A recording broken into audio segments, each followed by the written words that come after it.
When he went off the handle, the entire house, I mean, it just shook. These walls don't need a voice to speak. I'm usually told, this should be your face. The myriad of holes from the kitchen to the busted sheetrock in the bedroom tell you something violent happened here. He had enough strength to rip it out. We're not showing the mom's face to protect the identity of her son. She is a petite, single mom with a 15-year-old boy that already stands more than 6 feet tall.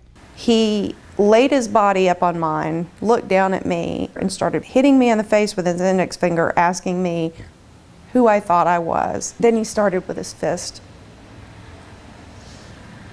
It was the first time I'd ever been afraid of my son. At school, she says her son is already flagged a potential threat.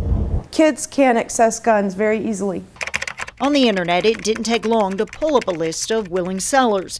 But she says that red flag by his name at school is an easy out to a complicated mental health problem. November fell apart. That's when her son got in trouble for defending himself from a bully. 4 months later, he still hasn't returned to school. He has an individualized education plan for Asperger's and disabilities caused by brain damage at birth. But his mom says the IEP is insufficient and teachers don't follow it. Her son is on Medicaid, but she says for nearly 18 months, the state has refused to pay for the kind of mental health counseling he needs. So you're telling me that a child that wants to kill himself and that wants his mother dead is not in a crisis? She's called both counselors and police to her home more than a dozen times, but they've often left, labeling her son's depression and aggression a domestic dispute. I will say it's not an easy system to navigate, and so, her experience is not unique. Isn't that the problem, though? Oh, it's a huge problem. Because it should be unique. It should be, right. Sarah Vinson is a psychiatrist and board member of NAMI, the National Alliance on Mental Illness. She says out-of-pocket costs for an intensive residential program can easily cost $350 a day or $2,500 a week.